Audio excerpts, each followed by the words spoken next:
Então, galera, a segunda parte desse nosso pré-prova, já vou abordar com vocês, vou citar os principais acontecimentos da Idade Moderna, que ainda é o que eu posso colocar a história geral para vocês com alguma previsibilidade. O que a gente vai ter? Durante esse período, a gente vai ter uma transição para o capitalismo que vai se afirmando, primeiramente em âmbito econômico e depois, pouco a pouco, afirmando, inclusive, a valorização das características do trabalho e do lucro, inclusive na própria ideologia religiosa, vai disseminando valores burgueses progressivamente na sociedade, mas não nos esqueçamos que lá no século XVIII, os iluministas chamavam tudo que existiu durante a Idade Moderna de um antigo regime. Então cuida, num período de transição tu ainda tem muitas características herdadas do período anterior, inclusive características de típica produção feudal. Não nos esqueçamos que a maioria das terras na França, que vai conhecer a Revolução no século XVIII, ainda estavam nas mãos do clero e da nobreza. E a maioria dos camponeses franceses eram ainda servos. A Inglaterra que vai iniciar um processo de transformação agrária em propriedade privada através do cercamento dos campos, tá? Só na Inglaterra, por enquanto. Nesse período, em termos políticos, nós temos a figura do absolutismo monárquico, cujo principal representante é Luís XIV, o cara que bate no peito e diz que o Estado é ele mesmo. A outra circunstância é que esse absolutismo, ele já se sustentava economicamente graças às políticas mercantilistas. Por isso que a gente diz que esse é um período em que nós temos uma transição. Falei para vocês que do século XIII ao XVI nós temos um pré-capitalismo lá com as feiras e etc. Depois nós já passamos a ter as bases do capitalismo mercantil, grandes navegações, dinamização aí do comércio mundial através, pela primeira vez, de uma integração dos continentes através do comércio, e o primeiro colonialismo europeu aqui na América, que se estabeleceu sobretudo em torno da força de Portugal e da Espanha. Essas eram as duas principais potências do capitalismo mercantil.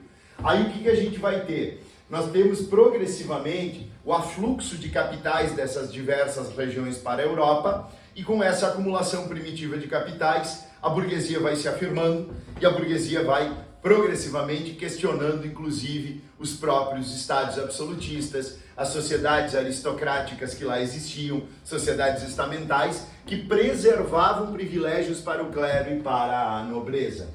Até que a própria burguesia também vai financiar bastante os progressos técnicos que vão acontecer na Revolução Científica e que, de uma maneira pragmática, também servirão para mecanizar a produção lá no final do século XVIII, com a primeira Revolução Industrial, os têxteis movidos a carvão lá na Inglaterra. Bom, o absolutismo monárquico, que aqui coloco, é um dos temas que eu acredito que a prova pode cobrar de vocês. É verdade que a prova da PUC ama o humanismo, o renascimento, sempre é bom dar uma olhada. Isso vai progressivamente com a experimentação dos homens. Imaginem o empirismo das navegações, que antes as criaturas acreditavam que estavam diante de uma realidade em que as águas do mar ferviam além do Cabo Bojador, porque aqui era o fim do mundo. Aí de repente eles vão navegando, não vão encontrando aqueles seres fantasiosos que povoavam o seu imaginário, mas vão encontrando ouro, vão encontrando marfim, pedras preciosas, peles, algodão, vão encontrando novas especiarias, e aí chegam na nova rota das Índias. Gente, ontem até postei uma foto que eu estava olhando de um livro sobre especiarias. Alguns quilinhos de especiarias serviam para tu, por exemplo, te pagar um salário de um trabalhador com alguns quilos de especiarias. Tu pagava o salário de um trabalhador por 6, 7 anos. 1 quilo de pimentas, por exemplo. Com pouco mais de um pote deste tamanho de cravo, tu conseguia comprar uma pessoa escravizada. Então, o preço dessas especiarias era absurdo. O açúcar era conhecido como ouro branco. Então, a partir dali, essa disseminação dos hábitos de consumo vai progressivamente também trazer a necessidade para a nobreza, para o clero de terem capital. E o capitalismo progressivamente vai se constituindo na base de toda a economia. Mas isso é progressivo, isso é numa transição. Enquanto isso, nós tínhamos a política econômica dos estados absolutistas, forte intervenção do Estado na economia, objetivo de garantir o acúmulo de metais preciosos, o metalismo, e ter uma balança de comércio favorável através do protecionismo. Cada nação, claro, por suas circunstâncias históricas, vai ter um tipo de mercantilismo diferente. A França, por exemplo, com o ministro Colbert, que era outro dos símbolos, a França, ela adotou manufaturas de luxo, vendendo esses produtos para Portugal e Espanha, principalmente, que eram os países que tinham um rico mercado colonial. Os ingleses também tinham um mercado colonial ridículo e por isso acabaram desenvolvendo atividades, sobretudo de comércio marítimo, na era Cromwell, atos de navegação, e a manufatura têxtil. E cresceu tanto o mercado inglês, sobretudo depois que a burguesia tomou efetivamente o poder com a Revolução, o parlamento se sobrepôs à monarquia com a Revolução Gloriosa, e aí as leis aprovadas passaram a sempre contemplar mais os interesses burgueses. Tanto é que no início do século XVIII, 1703, temos o Tratado de Methuen entre Portugal e a Inglaterra, o Tratado de Panos e Vinhos. Com isso, a Inglaterra foi a nação que acabou acumulando maior quantidade de capitais. E com o crescimento da necessidade de abastecer mercados, inclusive com têxteis de algodão, a senhora Inglaterra acabou investindo bastante, desenvolvendo a industrialização, e no final da Idade Moderna, ela vai começar a consolidar a sua condição de maior potência europeia, que só vai ser a maior potência mundial, né? Só vai ser ameaçada com o crescimento da Alemanha no final do século XIX. Por outro lado, em meio a isso, nós temos a consolidação do sistema absolutista. Não se esqueçam que o poder absoluto não é um poder ilimitado, ele não é um poder despótico, por mais que os burgueses acusassem que assim fosse.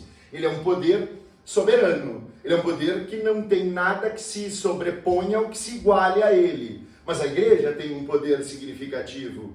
Basta a gente saber que, por exemplo, quando aconteceu a Guerra Farroupilha aqui no Rio Grande do Sul, a nossa província tinha 14 municípios, mas 96 paróquias. Então percebam como a igreja ela estava muito mais arraigada na sociedade do que propriamente o Estado. Então a igreja tinha um poder, sobretudo ideológico, decisivo. O outro aspecto é que a nobreza também é importante. O rei tem como seus conselheiros na corte exatamente os nobres mais próximos. Também nós temos essa nobreza com as funções da guerra. E os exércitos nacionais na época, eles serviam não apenas para combater inimigos externos, mas também a função policialesca. Tanto é que os franceses chamavam as suas brigadas de famílias de armas, gendarmes. Até hoje chamam a Gendarmerie de Paris, as gendarmes. Ou seja, as famílias de armas, que eram famílias nobres. Então cada um tinha uma função. Só que todos nessa estrutura subordinados ao rei. E aí o rei mantinha uma corte privilegiada, nobres e clero não pagavam impostos, e o terceiro estado, que eram os burgueses e os camponeses, pagavam os tributos que sustentavam essa estrutura toda. Mas, para tanto, também o rei estimulava na economia mercantilista, uma economia de monopólios, uma economia de privilégios, ele estimulava o desenvolvimento do comércio e das manufaturas. Paralelamente a tudo isso, temos também legitimação do poder absolutista, com Maquiavel, o príncipe, a racionalização das ações políticas, o primeiro contratualismo, que é o Hobbesiano, estado de natureza de guerra de todos contra todos, até que nós nos demos conta da nossa situação terrível de vida, nossa situação calamitosa de vida no estado natural, e aí nós nos submetemos num pacto de submissão ao Estado, ao Leviatã.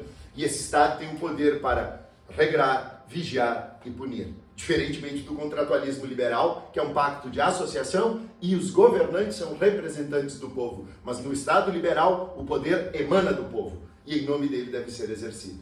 E aí, a partir disso, a gente tem também a teoria do direito divino, Jean Bodin, Jacques Bossuet, que vai ser bastante utilizado também por portugueses e espanhóis. Em Portugal, a gente vai ter o sebastianismo, certo? Bom, aí depois disso, em Idade Moderna, gente, é complicado eu falar de algum tema por aquilo que eu coloquei para a Idade Moderna, na história geral. Porque eu disse para vocês, agora pode aparecer qualquer coisa. Então, legitimadas pela ideologia liberal, nós tivemos a Revolução Gloriosa na Inglaterra, subordinando a igreja, subordinando a monarquia ao parlamento. Depois nós temos as revoluções liberais, norte-americana, primeira emancipação, a francesa, sempre é bom dar uma olhada, lembra dos interesses dos girondinos, a direita revolucionária, os jacobinos, a esquerda mais radical, o período do terror, a República. Depois a gente tem o final dela com o golpe do 18 do Brumário, que conduziu Napoleão ao poder. Napoleão que primeiro faz reformas internas na França no consulado, depois no Império faz as guerras napoleônicas, combatendo o antigo regime, invade a Península Ibérica, por exemplo, isso acelera os movimentos de independência aqui na América. Napoleão acaba derrotado na Rússia, sofre um primeiro impacto, vai preso em Elba, volta ao poder, 100 dias, aí em Waterloo é derrotado, vai para o exílio em Santa Helena. Aí há uma tentativa de restauração. Se aparecer uma questão sobre o Congresso de Viena, tu procura na resposta restauração.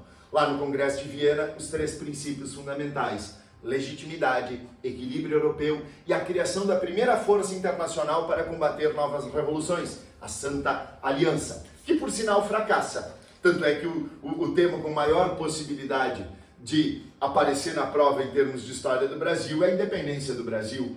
E a Santa Aliança deveria combater revoltas de características liberais tanto na Europa quanto aqui na América. Fracassou rotundamente. Na década de 1820, a Península Ibérica transita do absolutismo para as monarquias constitucionais. Na década de 30 vem a Revolução Liberal Monárquica na França. E já se espalha o liberalismo pela Europa. E em 1848, a Revolução Liberal Republicana da França desencadeia uma onda de liberalismos e nacionalismos europeus conhecida como a Primavera dos Povos. Ela que está no berço das futuras unificações da Itália e da Alemanha. E aí, com isso, o antigo regime deixa apenas algumas franjas para terminarem lá no final da Primeira Guerra Mundial, como o Império Austro-Húngaro e como o Império Russo. No mais, a burguesia toma o poder. E com a burguesia no poder, a segunda Revolução Industrial acontece. Vem o imperialismo, o neocolonialismo, grandes rivalidades, e essas rivalidades imperialistas acabaram conduzindo à Primeira Guerra Mundial. Primeira Guerra Mundial tem como vitoriosos os países da Entente, Tratado de Versalhes, e aí vem o Entre Guerras, onde vai aparecer, por exemplo, o centenário do fascismo. Centenário do fascismo. E aí eu gostaria que vocês dessem uma olhada na parte de História Geral, lá nas efemérides. Não te esquece, tem que assistir ao videozinho de efemérides. Então, segunda parte da nossa aula, vista, já volto com a terceira parte.